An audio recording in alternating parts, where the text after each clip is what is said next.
குருவடி சரணம் திருவடி சரணம். ஆக்கமும் ஆன்மீகமும். ஒரு அற்புதமான தொழில் நேயர்களே, யூடியூப் நேயர்களே வணக்கம். ஒரு குட்டி மகாபெரிவா இது பார்ப்போமா? என்னன்னு கேட்டிங்கன்னா, ஒரு தடவை மகாபெரிவாவில் தரிசனம் பண்ண கோடி கணக்காக பார்த்துட்டே இருக்கா. அதில் ஒரு ஒரு நல்ல அருமையான தொண்டர், மகாபெரிவாளுக்கும் ரொம்ப பிடிக்கும். அவள் அந்த தொண்டரை பார்த்தாலே மகாபெரிவாலே விழுந்து விழுந்து சந்தோஷமாக இருப்பாளாம். தொண்டனுக்கு தொண்டு செய்தால் கேட்கவே வேணாம், அந்த குருவுக்கு செஞ்சதுக்கு சமம், அந்த அன்னை காமாட்சிக்கு செஞ்சதுக்கு சமம். இப்படி பேசிகிட்டே இருந்தாலும் ரொம்ப நேரம். பெரியவாளுக்கு பிடிச்சது அன்னதானம். இந்த யார் வந்தாலும் போய் சாப்பிடுங்கோம்பாலாம். பெரியவாளுக்கு மனமிறங்கி நம்மளுக்கு கோடான கோடி நன்றி சொல்லணும். எதுக்கு அப்படின்னு கேட்டிங்கன்னா, அன்னதானத்துக்கு தான். இந்த யாருக்காவது ஒருத்தருக்கு கொடுத்துட்டு சாப்பிட்றது அவருக்கு ரொம்ப பிடிக்குமா.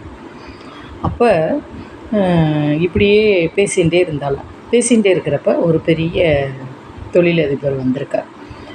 லாங் டிஸ்டன்ஸ் பண்டரிபுரத்துலேருந்து அங்கே விட்டல் அதுக்கு பக்கத்தில் வர்றப்ப பெரியவாளை தரிசனம் பண்ணிவிட்டு, பெரியவா எங்கள் சர்க்கரை ஆலைக்கு தாங்கள் விஜயம் அதாவது நீங்கள் வரணும் ஒரு தடவை அப்படிங்கிறப்ப பெரியவா சொல்கிறா, நான் அவ்வளோ இதெல்லாம் ரயில் டிக்கெட்டு இதெல்லாம் போடுறேன், நீங்கள் வந்துருங்கன்னப்போ பெரியவா சொல்கிறா, நான் அதிலெல்லாம் வர பழக்கம் கிடையாது, 13 வயசோடு விட்டுட்டேன்.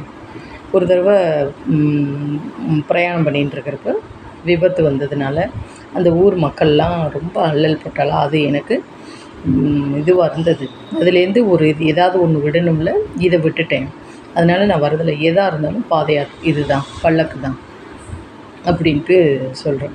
நான் வரேன் அப்படின்னு மறுப்பு சொல்லாமல் நான் வரேன், ஆனால் இந்த பிரயாண டிக்கெட்லாம் வேண்டாம், நான் வேறு இதில் வரேன் அப்படின்னு சொல்லிவிட்டு, இப்போ பெரியவா சொல்கிறாங்க, இப்போ நம்ம வர்றோம் அப்படிங்கிறப்ப இந்த பெரியவா இந்த இந்த சைடு இருக்கா, இந்த டிஸ்டன்ஸ் இருக்கா, அந்த டிஸ்டன்ஸ் இருக்கான்னு ஒவ்வொருத்தரும் செய்தி இப்படி ஊராக இதுதான் எனக்கு ரொம்ப பிடிக்கும்.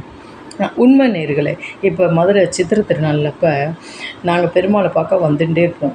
அப்போ பெருமாள் இங்கே வந்துட்டா, கடச்சனந்தல் வந்துட்டா, இங்கே காதக்கிணறு வந்துட்டா அப்படின்ட்டு ஒன்றுனா எந்த மண்டகப்படிங்கிறது ஒவ்வொருத்தருக்கா செய்தி மக்கள் மூலமாக தான் நாங்கள் கேட்டுப்போம். அதே போல் பெரியவா சொல்கிறாங்க. இப்போ நான் ரயிலில் பயணம் பண்ணுறப்பையோ இல்லை பஸ்ஸில் பயணம் பண்ணுறப்பையோ எனக்கு அந்த செய்தி இங்கேருந்து இந்த இதுக்கு வரா, இந்த ஏரியாவுக்குன்னு தெரியாது. எனக்கு இதுதான் ரொம்ப பிடிக்கும். ஒவ்வொரு இதுவும் சுற்றி பார்க்குறதுக்கும் வசதியாக இருக்கும், கொஞ்சம் இளைப்பாறதுக்கு வசதியாக இருக்கும், ஊர் மக்களோட சந்திக்கிறதுக்கு வசதியாக இருக்கும். எனக்கு இதுதான் ரொம்ப பிடிக்கும் அப்படிங்கிறேன். ஆக மகாபெரிவா ரொம்ப எளிமை, ரொம்ப எளிமை. அவங்கள நம்ம சொல்கிறதுக்கே கொடுத்து வச்சுருக்கணும். கண்டிப்பாக என்ன அளவே இல்லாதது, தனக்குன்னு எதுவும் இல்லை. அதாவது பிறருக்கு தான் உதவி பண்ணணுங்கிற ஒரு இது. அதுதான் அவர் குருவோட அனுகிரகம் எல்லோருக்கும் கிடைக்கணும். நாளைக்கு ஆசிரியர் தின வாழ்த்துக்கள். நம்மளுக்கெல்லாம் அவர் குரு. அதனால் இந்த தருணத்தில் ஒவ்வொரு ஆசிரியருக்கும் நான் நன்றி சொல்லிக்கிறேன். ஆசிரியர் தின வாழ்த்துக்கள் கண்டிப்பாக. இப்பொழுது யூடியூப் நம்ம பெரியவாள்கிட்ட இப்போ உங்கள்கிட்ட பகிர்ந்துக்கிறேன்னா யூடியூப் மூலமாக தான் பகிர்ந்துக்கிறேன். ஆகையால் யூடியூப் நேயர்களுக்கும் சரி, யூடியூப் நடத்துகிறவங்க பெரிய பொசிஷனில் இருக்கிறவங்களுக்கும் சரி, நான் வாழ்த்துக்கள் சொல்கிறேன்.